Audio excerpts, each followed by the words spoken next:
What's up, guys? We are back with another episode of Pound for Pound. I am the Nigerian Nightmare, Kamaru Usman. Henry Cejudo, a.k.a. Triple C. A Shadowline production. There hasn't been a lot going on lately, so we decided to, give you a little show as we come into the show. You feel me? Right? Shit. Hey, they need to start throwing dollar bills at us, Kush. What's up? No, my man, Henry. So, man, what's been going on? We ain't seen each other in a minute. What's going on? No, you're right, dude. I'm grinding, bro. I'm working. I got my 2 kids. Obviously, I don't know if you saw, man. I got my Cejudo estates, building 2 duplexes right now, from scratch. I have one already built. I mean, there's a business mind at Triple C, and I'm building an apartment complex. Once I get done with these 2 duplexes, it's gonna be a 6-unit apartment complex. So I'm just grinding, bro. I'm showing up, Kamaru. Yeah, I like that because we can't all be that business savvy, building apartments, building skyscrapers and everything like that. I know where you going. I seen how you've been trying to change Phoenix, Arizona. I seen you and Sean O'Malley. I heard Sugar Sean was building some things out there too. Nah, man, he ain't doing it like me though. Didn't like you. All right, I feel you, man. Henry, I mean, not a ton going on this week, but we're gearing up for an extended run here of back-to-back events. As you know, even the next couple of weeks, there's 2 shows, boxing and UFC Noche, and then it's just banger after banger after banger. So for this week, we have a lot of different things. But first of all, I want to touch on what's happened so far, especially over the weekend, Henry. AK05 happened. My show out there in Nigeria. We had a spectacular show. I mean, I'm starting to see just how fast MMA is evolving in the continent of Africa. So far, in just the last 3 years, it has evolved so fast to where I'm signing fighters now that are actually giving me amazing talent. And we're still behind on the training centers that could definitely aid these guys in really turning them into just world champions. And so I'm extremely hopeful and I'm extremely excited to be a part of potentially building these guys or giving these guys an opportunity to showcase where they're at right now, because eventually once these guys lock in and they start to get the resources, the sky's the limit. I'm talking about we coming for all the belts. All the belts. But you know what? I believe it, Kamaru. I believe it, bro. I just saw you got a signee from Nigeria from your promotion that signed with Contenders. Yes, we got Josias Musasa, who is going to be fighting on the Dana White's Contender Series. Musasa is actually from Congo, and this kid was doing this to guys at featherweight, but he's actually a bantamweight. With the power that he's putting on dudes at featherweight, I mean, dude. So when he fights, is he gonna fight at bantamweight or featherweight? Yes, he's gonna get back down to bantamweight. And my man, when this guy fights, it's just something so pure about the way that he fights, and he's still young in his career. He's only 7-0. Check that out. He's taking your pose too. Hey, you know what I'm saying? Have you blessed him with that honor to take your pose, Kush? Hey, no, it is what it is. It's imitation is the best form of flattery, I guess. And I saw fighters that I looked up to that, started fights like that, and vice versa. Fighters are going to do the same thing. So I love it. I love seeing it. And I'm excited for this kid. I can't wait for him. He's got hands, dude. He's got hands. So he's kind of like, dude, I tell you what, man, African power with the hands, bro, it is different, man. Francis, it's a different type of weight, bro. I'm excited. Let's just say that. I'm excited to see what this kid is going to do, given an opportunity. And win or lose, like I said, he's very young in his career. He's a guy that has a bright future. And I think he's going to win or lose. He's going to learn from this experience, and he's going to propel himself into becoming the monster that I know he can be. And we've got a ton of other guys in AKO that are making their way up, that are still getting better and better. And I can't wait to show the world what I'm building with some of those guys down there at AKO in Africa. So I'm excited. But Dana White Contender Series every Tuesday. Make sure you keep an eye out for Josias Musasa. He's going to be someone very special to watch in the coming years. But Henry, Brady keeps it's word around town. Everybody keeps saying Henry going back down to flyweight, Henry going to featherweight, Henry going to where is it, Henry? You tell me, where is it? Man, it's to be continued. I mean, there's an opportunity, man. I've been thinking about it quite a bit, Kamaru. I've been thinking about it quite a bit, man. Of potentially going back down, dude. Obviously, I do believe Merab's going to win this belt, and I just feel like where I am in the picture at bantam, it just makes it that it just makes it a little harder, dude, to get back to the damn title, dude. And I'm so I've been if I can get on a good diet, if I decide to, it's still not official. Because I like them chimichangas, them gorditas. But if I can get on a good diet, you're a professional athlete, a Olympic champion, 2-division weight champion, and you said if I could get on a good diet, Henry? No, the only reason why I say that, bro, because flyweight's no joke, bro. Like that making that weight is like fucking cutting off a leg, dude. If anyone knows, you know.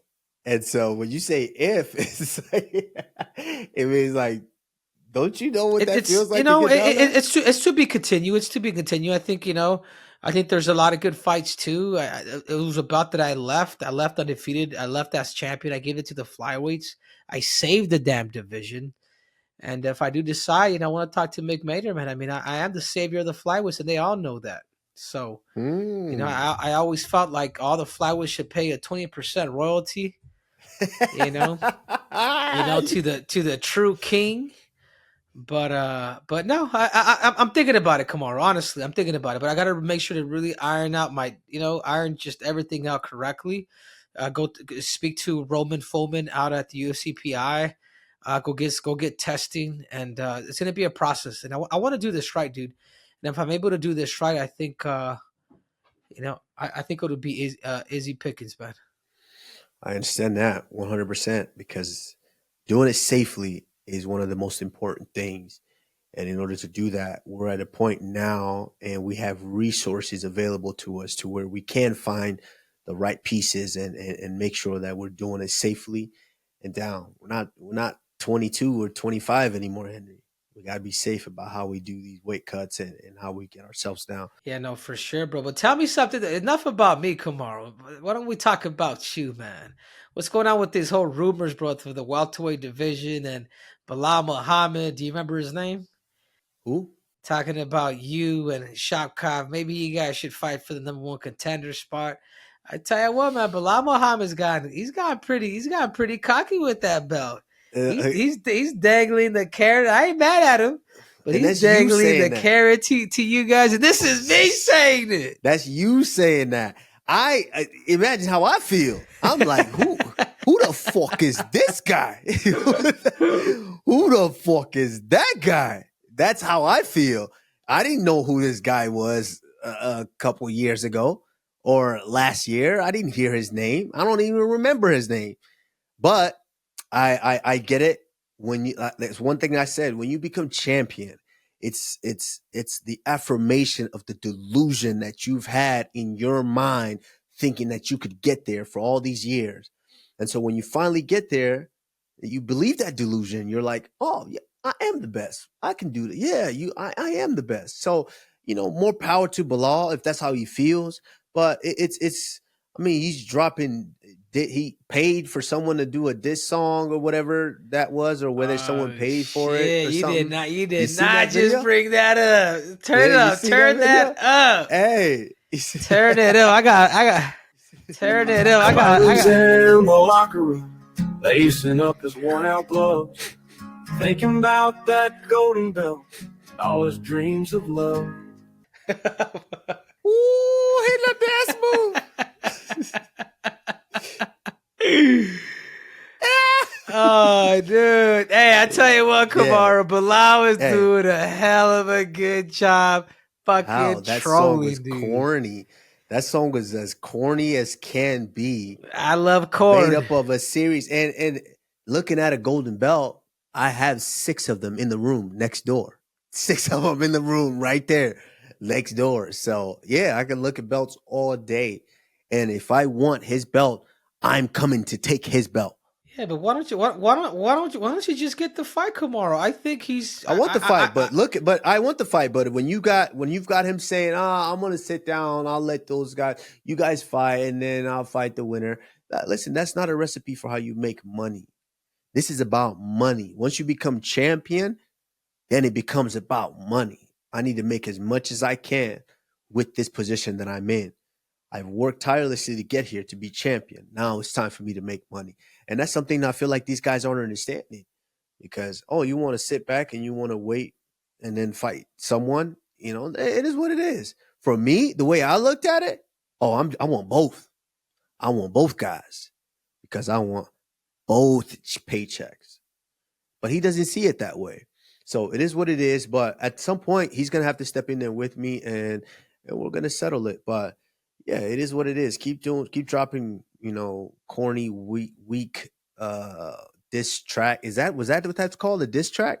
It was like a lullaby or something. It's a nice country lullaby for me.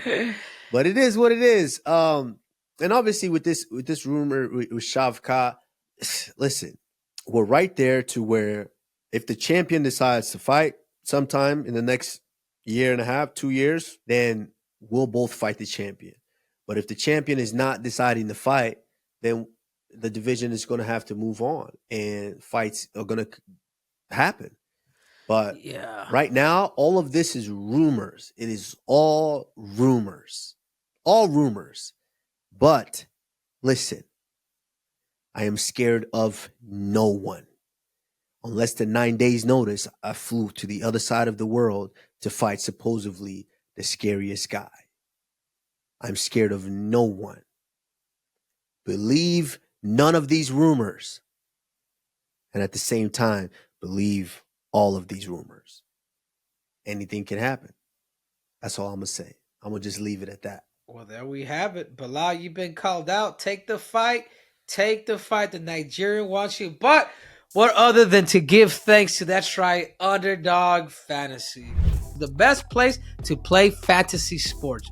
Their pick-a game is as easy as choosing higher or lower on a variety of player stats like significant strikes, takedowns, and knockouts. Here are our picks for UFC Fight Night Burns versus Brady over the UFC Apex this Saturday. Fight Night isn't the only thing to watch this weekend. The NFL is back, and that means another promo for Underdog. This weekend, all users will get a Jalen Hurts free pick. The Philly QB only needs 1 yard for you to win. Henry, think you could get 1 yard in the NFL? Shoot, one. I'm talking about like maybe 100. I go from Enzo to Enzo. Wait, Henry. There's 3 things that I do right. This is not trolling here. This is a serious question. And I swim. This is a serious question here. Did you hear me? You can get 1 yard in the NFL. I can get 1 yard. I can cross the whole damn. I can cross the whole damn country because I run, jump, and swim, my brother.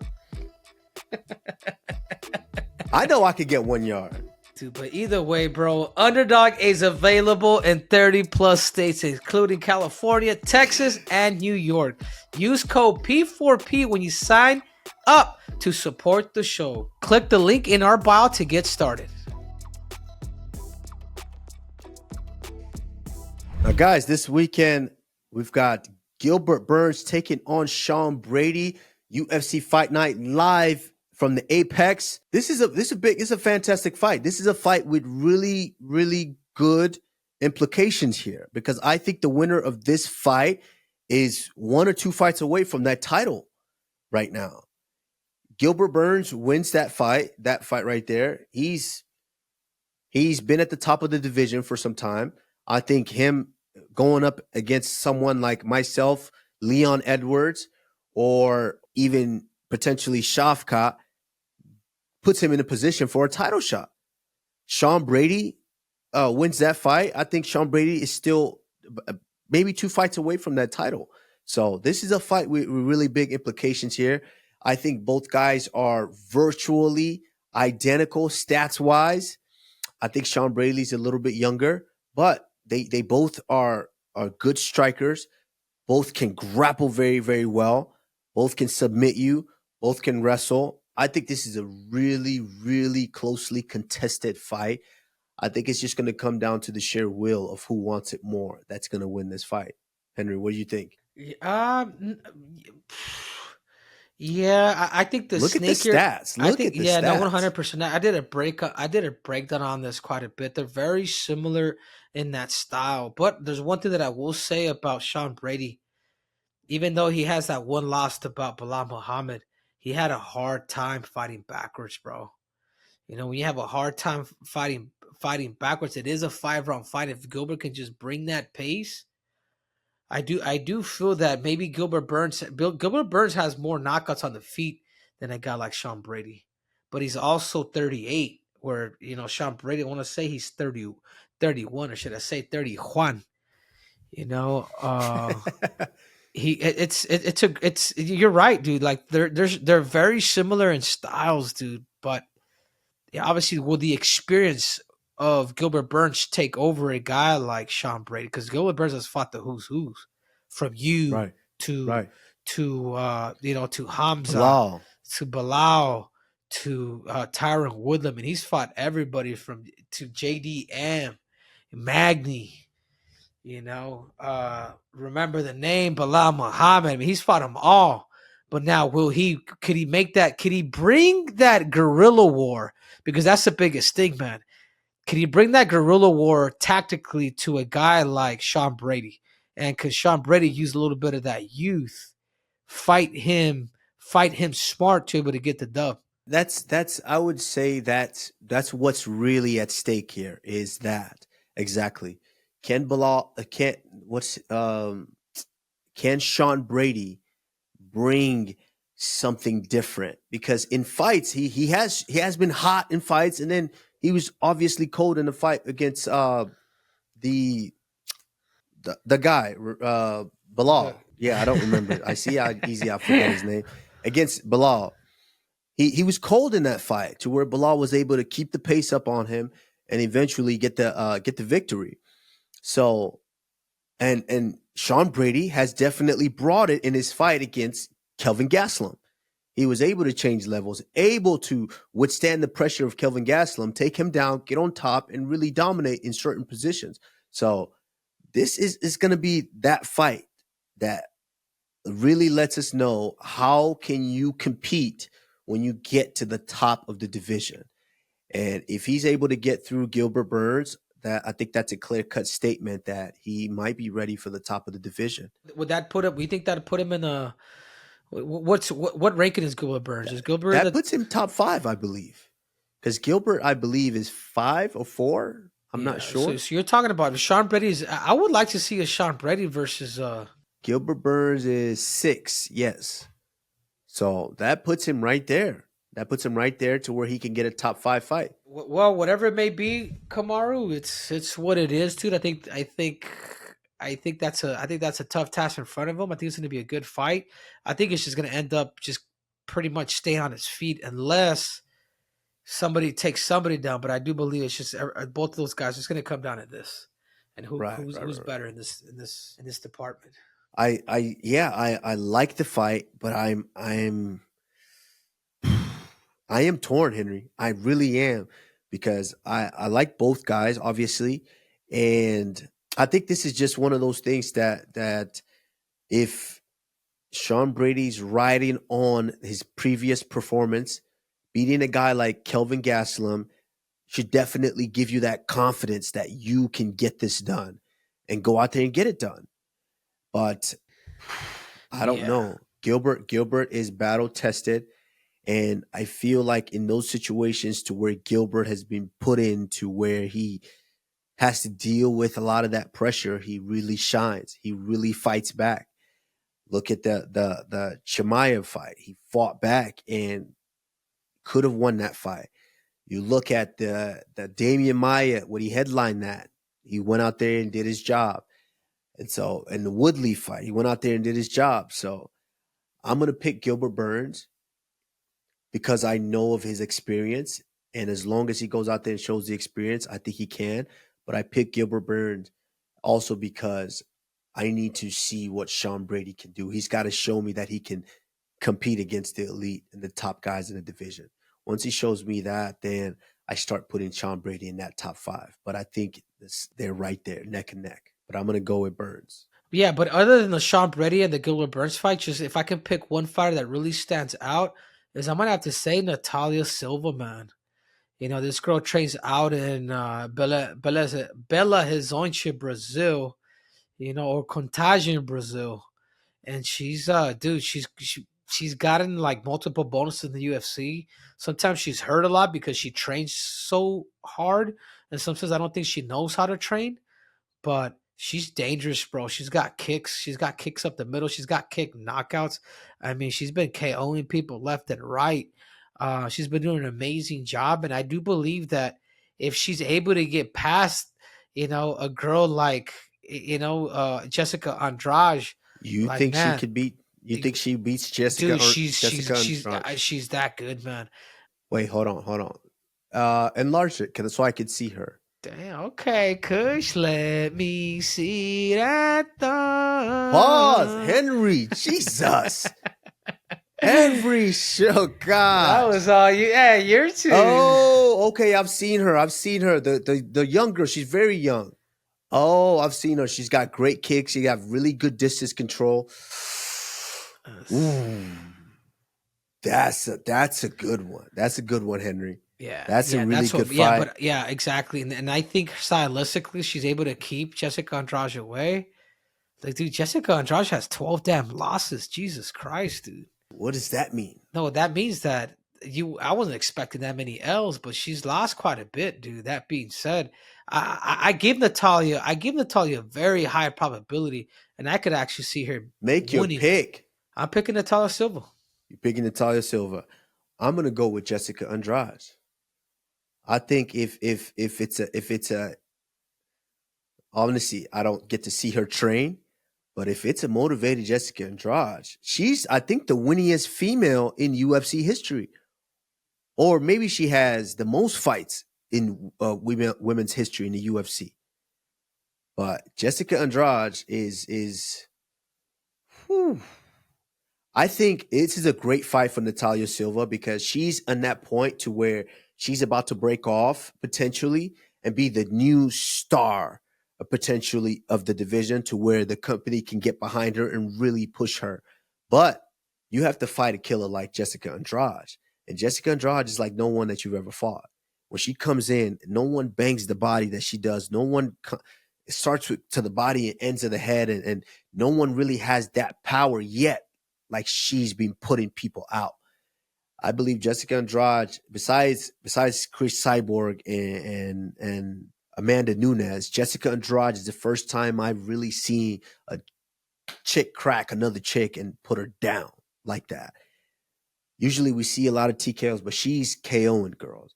And so I'm gonna have to disagree with you, Henry. I'm gonna go with Jessica Andrade, but I love Natalia Silva, her being just young, energetic, and just so good inside the cage. I love it. And I think if she's able to get a victory over Jessica Andrade, the company is going to be behind her 100%. And I think Brazil's got a new star in Natalia Silva. Yeah, no, 100%. Well, that's going to be that's a really good card at the Apex this weekend. Burns taking on Sean Brady. We're going to end the show right now with questions from a casual. As you know, we've been doing this segment for a couple times now. And this week's questions from a casual is going to be, who is the fighter that you've seen pick up MMA the fastest? And guys, remember, you can ask us your questions. Make sure you leave your questions down below. And of course, in the comment section. Henry, I could go first. Who is the fastest? I don't know, to be honest with you, because we don't see these fighters we don't see them train on a daily basis, so we don't know how fast they're picking it up. But for someone to be as good as they are, to be as sharp as they are, I would have to say it's my man, the IT guy, Corey Sandman Sandhagen, because after being a college graduate at 20 something, and you decide, you know what, I want to go get punched in the face, and you start doing that, and you get as good as he is, as sharp as he is, I'm going to go with him. For his level, I'm going to go with Corey Sandhagen. Yeah. What do you think? I mean, it took me 5 years to become world champ, Kush. I don't know if you knew that. So I'm gonna have to say Triple C. Wow! How about that? No, but other than the Triple C, I'd probably say Volkanovski, man. From a guy that started rugby, started a little later in mixed martial arts, and then became champion. The only problem that I got with Corey is Corey's fought for the belt, but he never became champion. And I think that's one thing that Volkanovski has done well. And I do believe that the sport of rugby has taught that dude quite a bit. And then the other one, it could be an Ilia Tuporia, you know. But he grew up. Didn't he grow up with a background in martial arts? Though? Yeah, no, he grew up wrestling. Yeah, he grew up wrestling. Yeah, so true. So I'm gonna have to go back and just say, Alexander Volkanovski. Yeah, that's incredible. There's some of these guys. There could be some guys that we're missing. If we are, guys, I'm sure you guys will 100% let us know in the comment section. Anyone that we're missing or any fighter that doesn't come to our mind right now. But yeah, I'm gonna agree with you, Henry. I think those are all the ones. But I love my IT guy. But as always, make sure you let us know in the comment section. Make sure you like and make sure you subscribe to the show. This weekend, Fight Night, live from the Apex. Gilbert Burns taking on Sean Brady from the Apex. Make sure you are watching. And of course, as always, I'm sorry, this hand was too heavy, Henry. I couldn't get it up in time. It's too much on there. The Nigerian Nightmare, Kamaru Usman. Henry Cejudo, a.k.a. Triple C. Gosh, you see how easy you got that arm up? Because he wasn't really holding you down. It wasn't really weighing you down like that. But you think I'll make flyweight, dude? if you could get on a good diet plan. We are out.